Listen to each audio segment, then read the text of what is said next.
kick. The Gallowgate Shots podcast is sponsored by Tyre Spot, the North East's leading tyre supplier with branches across the region.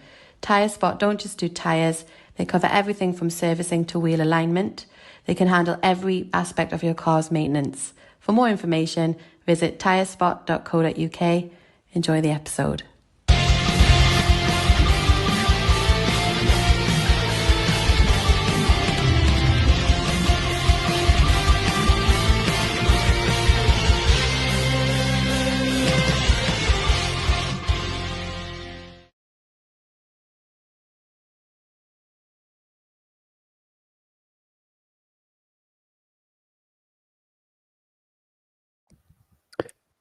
Good afternoon, everybody. Welcome to the GallowgateShots YouTube and podcast channel. Welcome to our live pre-match show. This is Hey Ho, Let's Go. Unfortunately, I am not Roger. He's got a ticket to the game, the lucky sod. He'll have to deal with me this afternoon, but I am Scott, and I am joined. This is like an extra time reunion. Yes. I am joined by the lovely Raza and the lovely Ian. Boys, are we nervous? Are we looking forward? We've got the team news. But how we're doing, Raza, mate? It's nice to see it. It's a debut season. It's debut on in this season. Like you say, it used to be a Friday night, and then Roger vacated the UK, went to Canada, and I should be at the match today because I was having the ticket, and then I got a phone call a week ago saying I'm coming back, mate, and I went, "Oh, what can you do?" You know, so. Wow. This is the next best thing, though. But no, this is my debut this season. Never mind being nervous about the match. I was being nervous whether or not I log into this and get headphones working. But I'm not. This is going to sound stupid. I'm not too nervous about it here because I was really nervous before the Chelsea game. And then I think it was one of you guys in the group chat actually said we turn up when we needed to for the big games. And to be honest, we have the season, so they'll know what they've got to do today. It's in our own hands, you know. Somebody had to tell us that after a couple of games at the start of the season, we'd be Carabao Cup winners and we would be one win away from being in the Champions League. We probably would have laughed at them. But no, looking forward to today. And you know what? I honestly think we'll be all right. I hope I haven't put the kiss of death on it, but I think we'll be fine today. And the season, they haven't got really much to play for, have they? They had that big party last week with Goodison, going. Even though it's not going, it's still going to be there. So yeah, I think we should be all right today. So fingers crossed, anyway. Yes, fingers crossed indeed. And Ian, welcome. This is your Hey Ho, Let's Go debut as well. It's good to see you got batteries in your clock. That's one thing that's changed from extra time. So there's one win for the day. But how are you? Are you nervous? How are you looking forward to the game today? No, not really nervous. I was nervous before I seen the team sheet in our group chat where there was Isaac's fit. No, he's not. He's starting. No, he's not even in the squad. That was making us nervous. I felt like I was bipolar or schizophrenic or something. But since I've seen the team sheet, I'm a little bit more relaxed. Looking at their team as well, like I cannot really see them having many players that can really hurt with. And like Raza said, at home and in big games, we've stepped up. I was just before we came on, I was trying to recall home losses, and I think there's only been a handful this season. Maybe I only managed to find 4. There's probably a couple of more, maybe. But I don't think they tend to score a great deal either away from home. So all of that in mind, I'm all right. I think we should get the job done today. Yeah, it was a bit of a willy warnty. Who's going to be starting? Will it be up front? Will he not? I mean, we should just jump straight in and have a look at the lineup, should we? Because it's been announced. Let me do my little hoo-ha magic. I need to turn off a little overlay. I need to switch us around and let's bring it up. So there we go. So obviously the big news, Raza, Isak starts. Any other surprises for you in that lineup? Not really, because we know Eddie Howe's he's a bit of a creature of habit. It's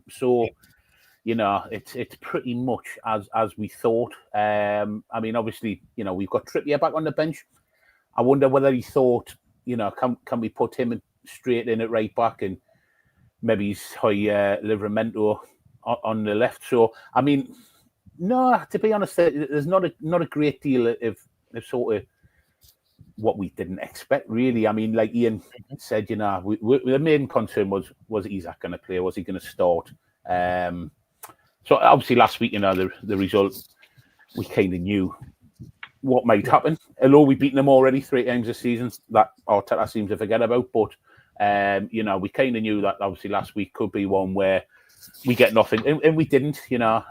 But the main thing is looking at that lineup this year, that's our strongest possible lineup.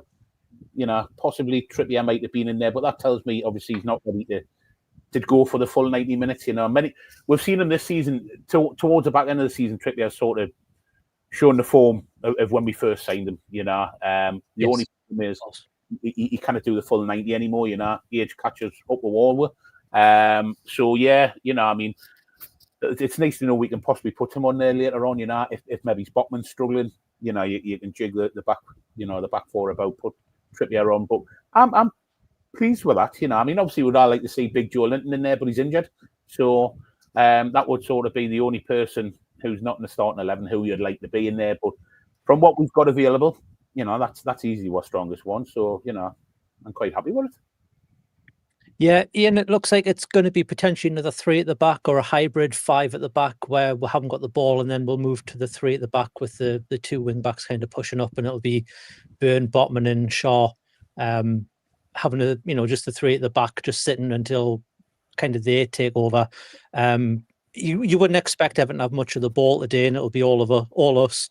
Do you think Trippier's on the bench so that later on we'll go back to that 4-3-3 that we've had most of the season, and it'll be more of a like-for-like replacement, and I suppose where it's been Kraft coming on and he's been a bit more of he's been filling in spaces where, you know, Kraft's not a bad player, but I think you'd prefer Trippier over Kraft filling in that role, wouldn't you?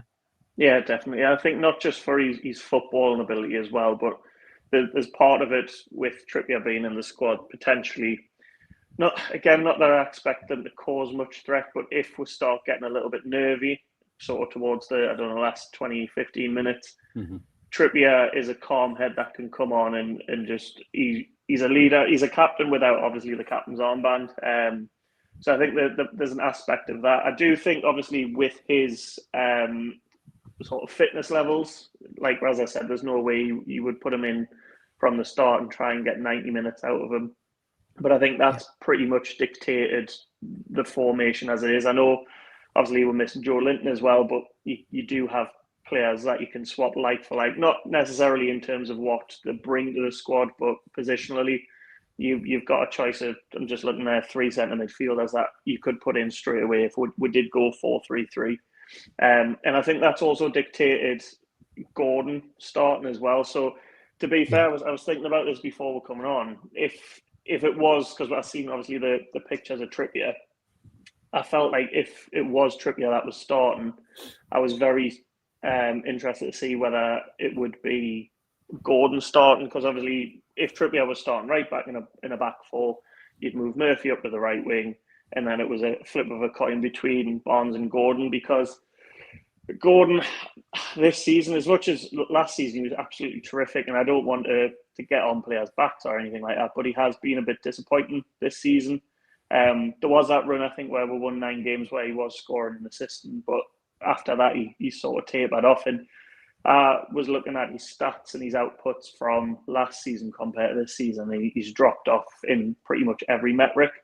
That being said, I think Barnes, the last few games, we've said it in the group chat when we've been watching matches, after about 20 minutes, half an hour, he looks absolutely flagging, which granted it's sort of the last game of a season where you've played 50 games or whatever. But yeah, I think we've got enough in that starting lineup and on the bench to, if we need to change it and mix things up, we can. So like I said, hopefully that should be enough to get over the line today. Yeah, it's interesting, Raza, that Ian's brought up Anthony Gordon, who's, I don't want to say notorious, but he hasn't shown up against Everton, against his old stomping ground. It mainly at his old stomping ground. Let's mention that quite a lot. But it's Barnes on the left, Gordon on the right, Barnes on the left. Like what you prefer? I personally would want Barnes on the left. I think that's where he's more effective. But then do you do that to sacrifice Gordon a little bit, or do you play Gordon on the left where that's his best? Like what would you like to see today? I totally agree with you, mate, to be honest with you, because obviously I think Ian touched on it. Sort of pre-World Cup form, Gordon, outstanding, excellent player of the season, tremendous. I think we all agree he had his head turned in the summer. I think there was definitely a potential swap to Liverpool, and he's a Liverpool fan. I think that affected him. It knocked him because we'd all seen. I think it was the Overlap podcast where he was interviewed with Gary Neville, and I was quite surprised at the character that he is, because I just put him down as sort of being a typical Scout Scally, but he's actually quite a deep individual, his meditation and stuff like that. I think potentially this season he's been carrying a knock as well, which I think quite a few of them have been as well. Yeah. But Ian hit the nail on the head. He hasn't rediscovered the form that he was in. I agree with you, Scott. I think Barnes on the left, he's more influential in a game. You probably got a better chance of a goal out of him. We seen it when Gordon was injured, and you had no option but to put Murphy on the right and Barnes on the left. It worked, and you just got to look at the goal scoring and assist from Barnes playing on the left. I think Barnes prefers that. So to me, I think it's a no-brainer. You play Barnes on the left, given that individual form at the minute, if that makes any sense, because there isn't really anything Gordon can back yourself on at the present moment in time.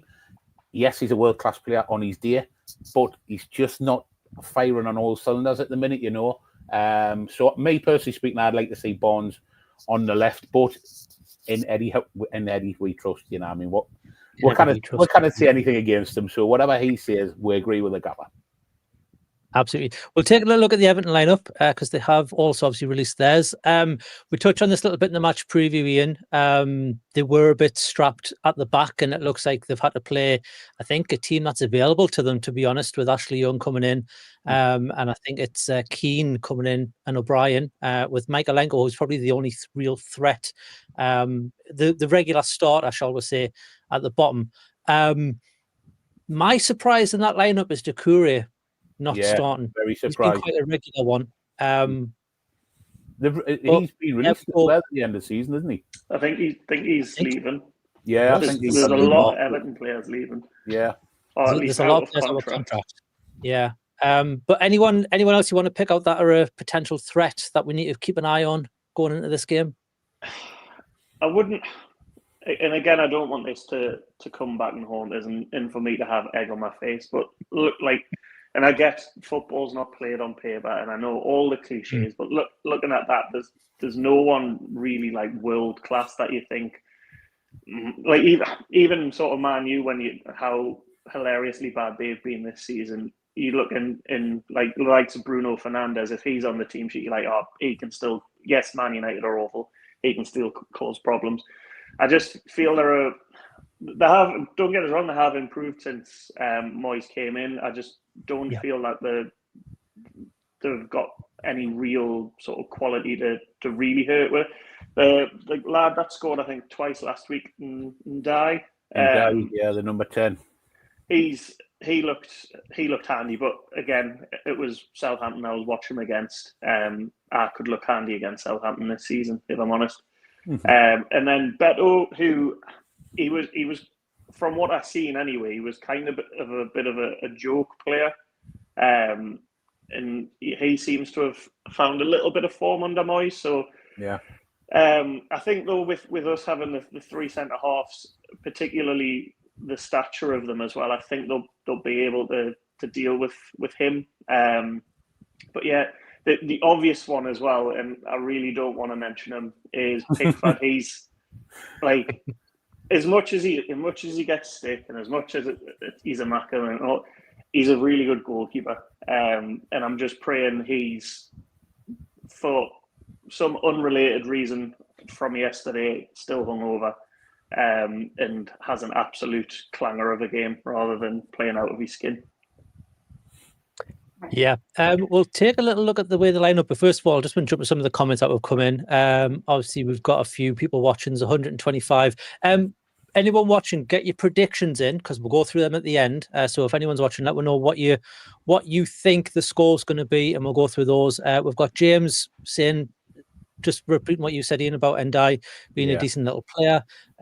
Earthling Call, great start in 11 and an okay bench. We've got no excuses today. I agree with that. Totally agree. Els mentioned kind of concurring with us as well about Bonds being on the left. I think Chris has also commented in about, look at those handsome folk. I don't know, he must be watching something else. He must be on another channel. We've got Adam Baxter. Come on, boys. Big performance today. I totally agree. And let's get it done today. How are the lads? Up the tune by Dara. Champions League football incoming. Let's hope. And one last one. Isak playing. Thank French Connection for that. And we're getting a few. I'm starring a lot of these predictions. We'll go, like I said, we'll go through them at the end. I'm just going to quickly rattle through these, and then we'll have a look at how SofaScore thinks we are going to line up. I just need to remove this, add this, and there we go. So there we go. We've got us as a 3-4-3. Like I said, that's probably going to be a hybrid 5 at the back when they've got the ball, and we'll do a traditional, flanks of 5 and a 4, and then Isak on his own, and then we'll switch to this 3-4-3 attack, which I think we'll probably see mostly through the game. And then Everton playing a 4-2-3-1, which they've done for most of the season. I think one thing, Raza, that stands out there, you look at the yellow and you look at the green, that's the form of the players. And a lot of those Everton players are not in form. I mean, the high sixes, but they're not really in form apart from the red herring in the room, and that's the goalkeeper on a 7.2 who is in a bit of form. So, I think, not that I was never in any doubt anyway, but this game is there to be taken for us. 100%. I mean, just looking at that, if they line up like that, and you look at Ashley Young, you've got to be getting the ball to go in Livramento on the overlap and saying, look, Ashley Young, he's about 74, isn't he? You know what I mean? You've got to be saying to them, attack him, because he's always a booking in the game as well. He's a hothead. Get into him, get him booked in the first 10 minutes. He's out the game, and you continue going down there, and you look at our midfield as well. Obviously, Tonali, Bruno. We mentioned the Dai. He's a good player. Beto, he has been rejuvenated under Moyes. If we keep them too quiet, then the game's ours for as much as I'm concerned. But you look at the fullbacks. The Ukrainian lad, he's not the greatest of fullbacks either. So you should be saying, Bonds, just attack him. Murphy, attack him. So I think if we go down the flanks, would be great. And like you say, you look at the form guide. The majority of their teams yellow. Again, and I know it's not one on paper or that kind of thing, but head to head, we should be, beating them. Fingers crossed, and obviously little arms in goal. Let's hope he has a bit of a mare, and he's had too many bottles of WKD or whatever yesterday. So, but looking at that, given to the fact now, and I'm getting text messages now of people at the ground. There was two pints given away in the ground for free. Oh, yes. The concourse has been chock full the last 90 minutes. The atmosphere is going to be bouncing from the off. If we get out there, I think Ian touched on it as well about sort of Trippier being on the bench. If we get out there and we go into them straight from the off and get a couple of goals, 2-3 goals up, you could then bring a Trippier on to just manage the game at the back. No stupid, just settle everything down. Because I honestly think today the crowd will be bouncing. The players, they absorb that, they play off that. We should be into these. I'd be gutted if we weren't 1-0 up within the first 10 minutes. Looking at our team against their team. I just hope I haven't put the kiss of death on it again. But there's nobody in their team realistically who you would change anybody on our team. Looking at that, the two starting 11s. So hopefully today is our day. Yeah, Ian, obviously looking at that lineup and that the way that we are lining up, we talked earlier about Gordon and Bonds, whether one plays on the left, one plays on the right. Is there an argument for Harvey Bonds being on the right offers a little bit of protection to Jacob Murphy, who he's not naturally a right back, and obviously I've criticised him in the past. He doesn't really like to put a tackle in, so maybe you play Bonds on the right for that defensive protection. especially up against someone like Ndai, who will probably run at him a little bit and maybe make those runs in and probably need to have a tackle put in. But, you know, you've also got Fabian Schär protecting if he's playing on that right side of the midfield. So maybe it's not needed. I don't know. What do you think? I think there's a lot of potential just to switch them over if it's not working, or like you say, Harvey Barnes might show a little bit more defensive nous than what Gordon does. But again, I think it just completely depends on how the sort of state of players, because I cannot really see them having a lot of the ball, like you said at the top of the show. Like, I think we will dictate. I think they'll be very, very stubborn, very, very difficult to break down, because I agree with Raza. I think I would like a couple of early goals to settle it. They're not a team that ships a lot of goals, so that for me is the only real sticking point. If we haven't really looked like scoring, or we haven't scored maybe after 15-20 minutes, does the crowd then get nervy, or do they get, not on the players' backs, because I don't think we're with that as a fan base anymore. But I think, again, going on what Raza said, I think start the game well, very similar to Chelsea. The crowd are up for it. They're half cut in the concourse.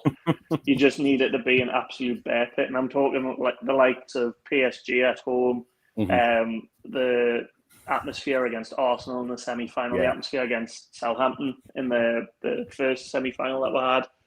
It needs, the crowd really need to be up for it today. And I think there will be. And let's be honest, like, Everton don't literally have nothing to play for. They cannot move up or down.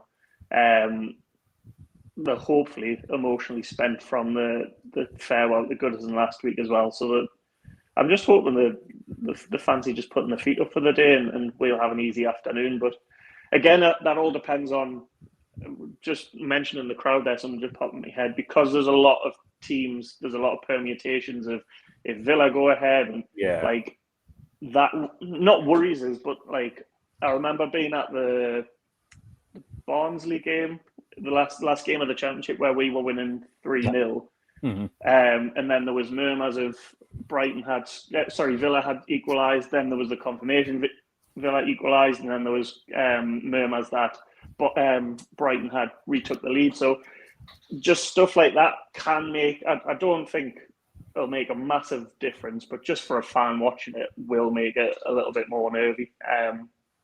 But I'm sure someone will be on their old transistor radio with their full coverage of everything that's happening.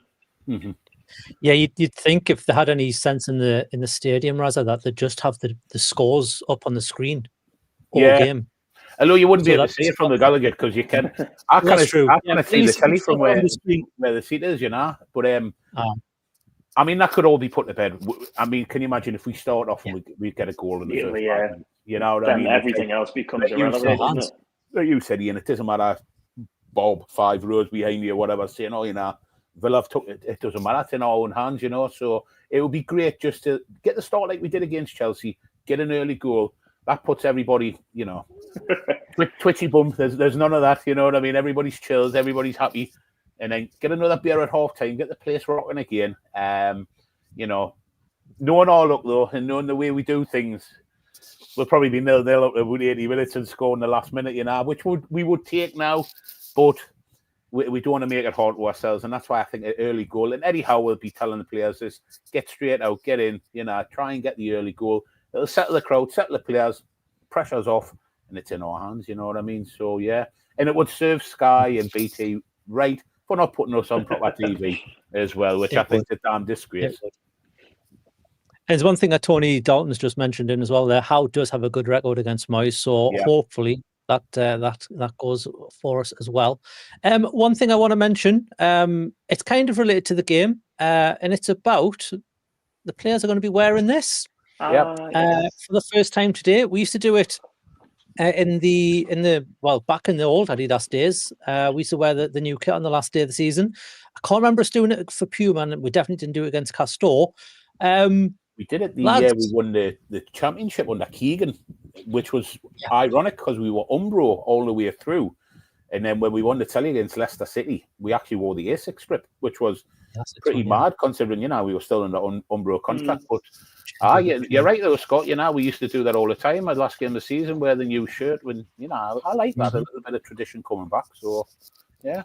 Well, what's your thoughts on the kit, Razza? Are you a fan? Mate, I am actually. When it first came out, I thought I'm not too sure of that. But the more I've seen it, I don't actually mind it. I think the only thing, a bit like the one I'm wearing now, the only thing for me is I wouldn't have a big white patch on the back. I'd have it black and white.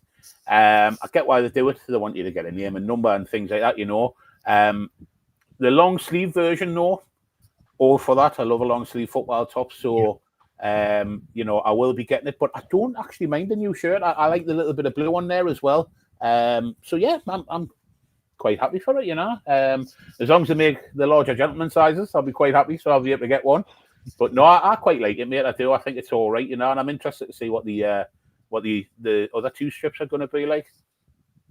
Yes, absolutely. And Ian, mate, I know you've had a bit of an off and on with this one. I think you've come to an agreement that you don't like this one this season. Is that right? Well, plot twist. Looking at it there. Oh, okay. You know what it is? It's really, really messing with my head because on the leaked version that I was thinking that's terrible. Then I seen the actual Adidas release of it, and I was thinking, no, that's still terrible. Some of the pictures of some of the angles, I think what I don't like. So on just below the cellar, but on the side where you've got it's almost like a diagonal stripe coming down. I don't like that part, and I feel if that was out of the equation and it was just like the blue trim, it would probably be really, really nice. The more I'm looking at it, the more it's grown, and it's the only thing that I'm not a big fan of is the Adidas badge. I don't like how that's coloured because it's got the white sort of border on it and it's black. And I don't like how both that and the Newcastle crest are straddling both a black and white stripe. I think it should be very similar to this. But I love the blue on it. I think that's a really nice touch. Really, really like the blue.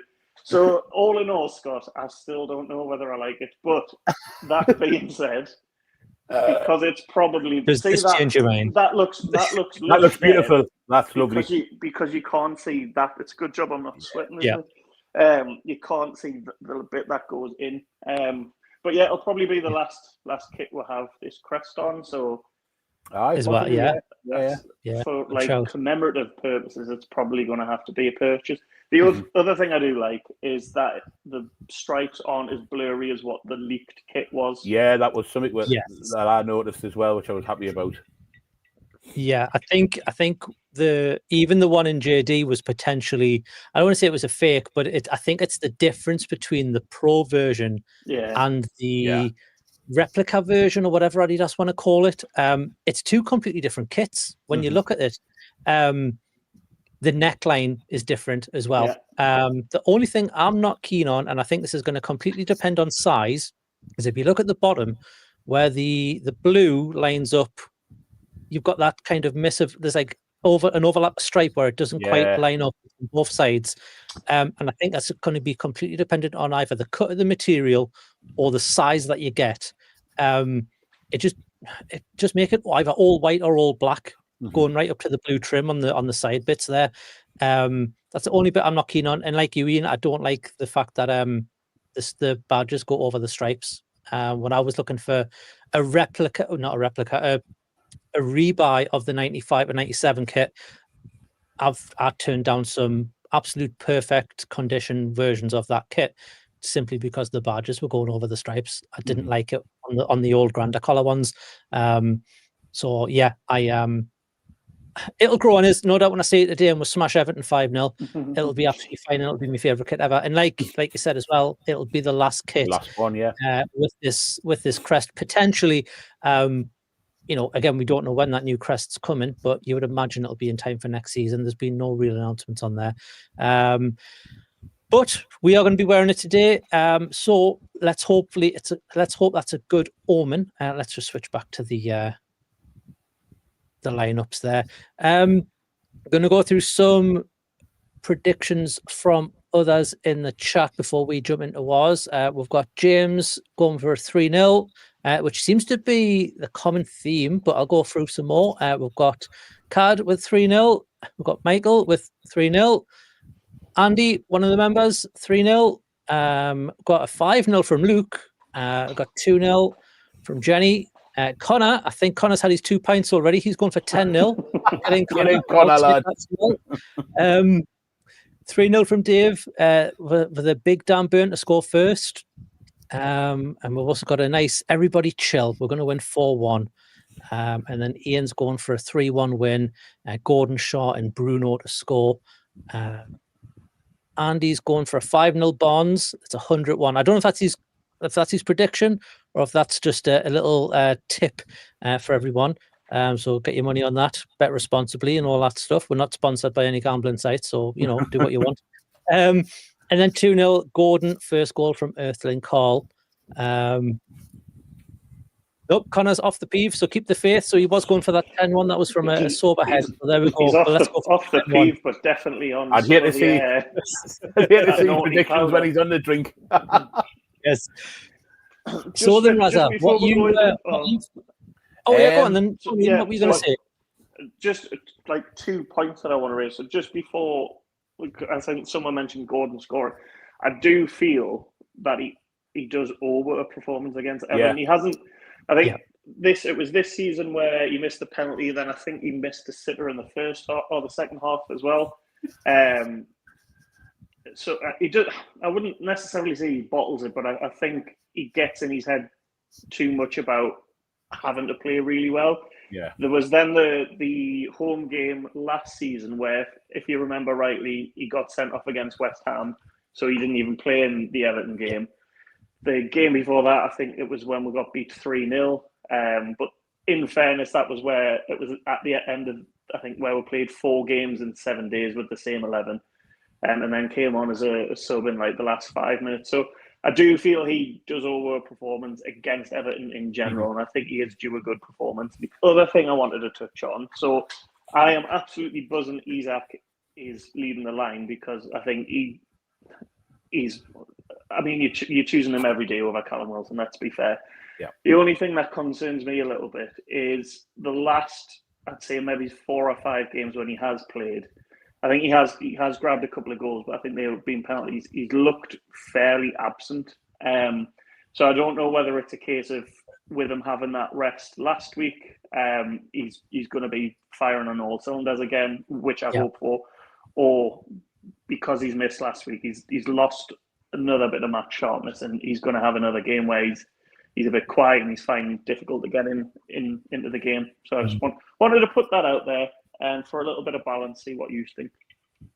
Yeah, I think with the Isak situation, I don't think there was an injury, if I'm being honest. I agree with you, Scott. It was the same with the Liverpool situation, where Eddie Howe's played his cards close to his chest and he's rested Isak because he knows it's in our hands. I don't think, when it comes to prize money with the Premier League coming 5th or 4th, I don't think there's much difference in how much you get, and I don't think it really affects us because we're sound for PSR.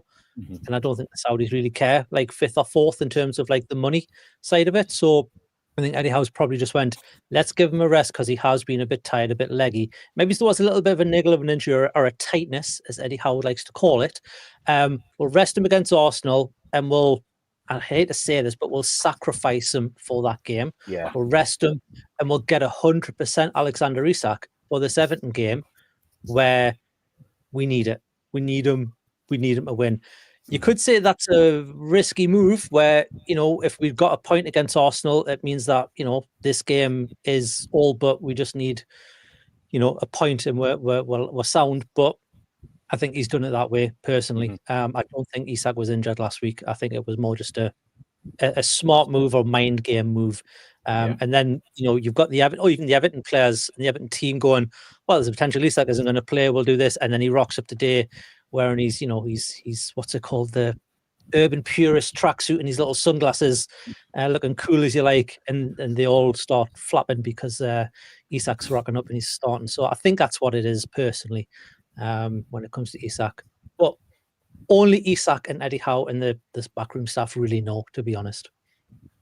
I think you're bang on, mate. I think last week was sort of a free hit, wasn't it? You know, we weren't expected to get anything by anybody other than Newcastle fans, you know, because we'd beaten them, I say it again, 3 times. But I think you hit the nail on the head. You know, I remember after we're getting beat at Anfield, you know, Isaac, you know, we're going to be playing Liverpool in the cup final in a couple of weeks. What chance have we got, you know? And then you flip it around and, you know, that's Eddie Howe after the game. You think, oh, yeah, that was always my idea, you know, and you think, you're a little genius, you know what I mean? So I think there might have been an injury there because I think Ian touched on it earlier on. 4 or 5 games previous to that, he's threatening himself that he has been. And again, a bit like a Gordon, possibly carrying a knock, and I think he has been. So I think last week Eddie Howe's went, look, there's all this talk in the paper, you're getting signed by Arsenal, you're carrying a bit of a knock. I'm not going to put you there. Have a week off, get your feet up, get yourself sorted out. Oh, we need 3 points against Everton. I want you firing. And he's back in the day, you know. So hopefully Eddie Howe's been the magician again, you know, that he can be. So fingers crossed, you know, we're looking at Champions League football because I know there's not a difference in sort of the places, but I think there's a massive difference in who we maybe retain and knock bids back for. If, you know, it's a difference from us sort of playing Europa football or conference football. Was it Europa we got with the Carabao Cup? Conference of league position now, guaranteed Europa. So right. So, but I think there's a massive difference because if we finish Champions League spot the day, you can be backhanding these offers out because they will come in for Isak and they'll come in for Tonali and they'll probably come in for Bruno because of how well they've done. But you know, you can swipe them away and say, look, we didn't need to sell. You touched on Scott, PSR wise. The caliber of players you can attract as well. And that's another thing that people you can bring in as well. You can say, look, we're Champions League, you know what I mean? And you've got Isaac in the team and, you know, we've got Bruno here. So I think we would lose a lot less players because some would have their heads turned. You know, yes, we've won a cup this season, but you've got to remember, a lot of them want to play Champions League football, and a lot of clubs with Champions League football can pay them a bit more money. I think they would have their head turned if we weren't in the Champions League. So there we go. Oh, what's going on? I think Mr. Wallace might be calling in. He's in the ground. Let's switch quickly. Hang on. Let me get rid of this. We've got. Hang on. Where's he gone? He's on the concourse on the Bears. There he is. Oh, hello, everybody. There he is. Right. Hello, Chris. How are you feeling walking up to the game? I'm on YouTube. What are you doing? Pop in the middle. Just got off past here, Marcus. Yes, just go past here, Marcus. How are things, Chris?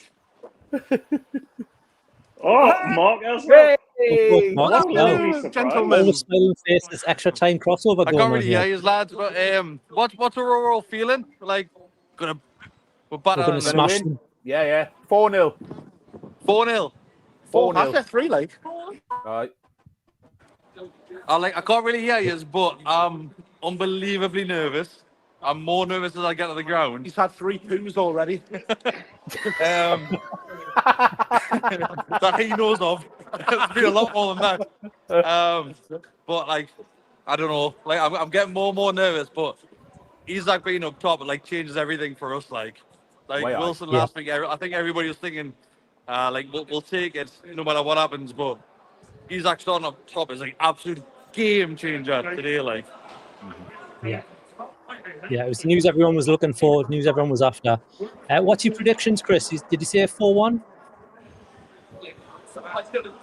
What's right? What's your prediction? Score. What do you think the score will be? What's your prediction? I've got no headphones. I've got no idea what you're saying. This is what happens on live YouTube. How do you sign language scoreline? But I'll love you and leave you because the score. He's asking. Yeah, he got it from. All right. Okay. I'm gonna go with 3-1. 3-1 Newcastle. 3-0. They're not scoring. 3-0. There we go. Champions League's crucial, man. We need it. Need Champions League.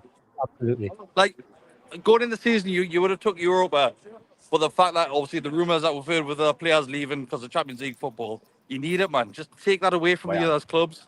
Mm-hmm. So you need it. Right, bye, boys. Love you. Totally agree. See you later, bud. Have a good enjoy the game. Play the game. There you have it. How good was my sign language there? That was brilliant, that 98, by the way. Thank you very and much. the fact we all cheered when he went, let's go. We were like, yay, got it. Yes, he did get it. Well, there you go. Well, there's Chris's prediction and Mark's. That was nice. So, Ian, mate. Yes. Coming up to kick off. We've got 20 minutes. What's your prediction going to be for this one? I don't think, because they don't score many away, but they don't concede loads. So I'm not going as extravagant as 3. I think it'll be 2-0, but I think it'll be fairly comfortable.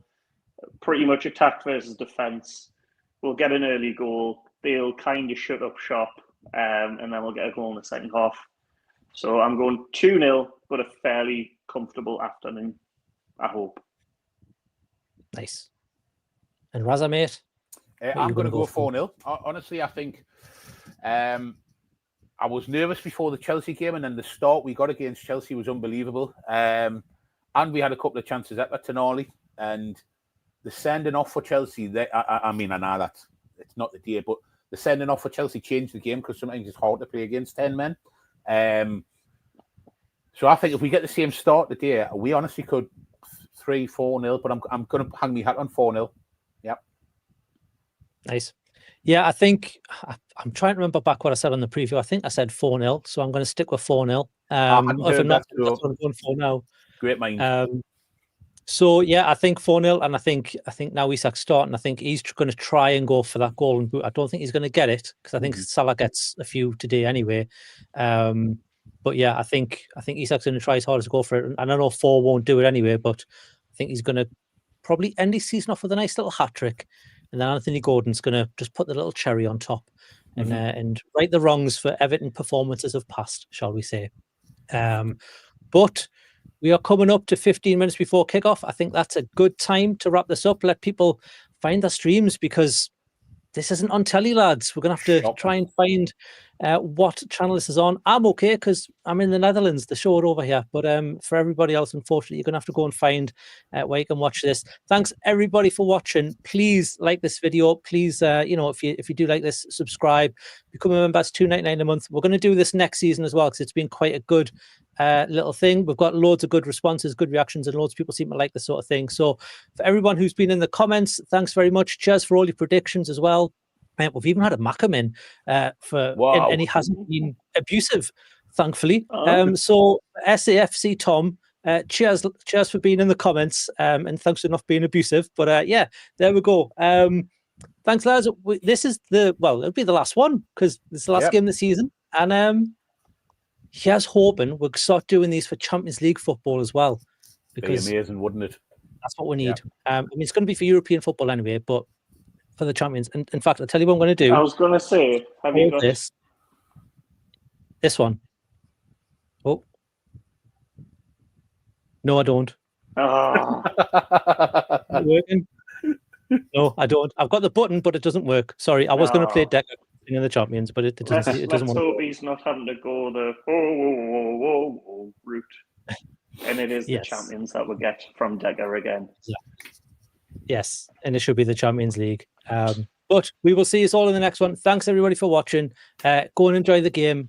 Hope everyone isn't too nervous, and I hope it's a good game for everybody. How are the lads? How are the lads? Enjoy the game. The Gallowgate Shots podcast is sponsored by Tyre Spot, the North East's leading tyre supplier with branches across the region. Tyre Spot don't just do tyres, they cover everything from servicing to wheel alignment. They can handle every aspect of your car's maintenance. For more information, visit tyrespot.co.uk. Enjoy the episode.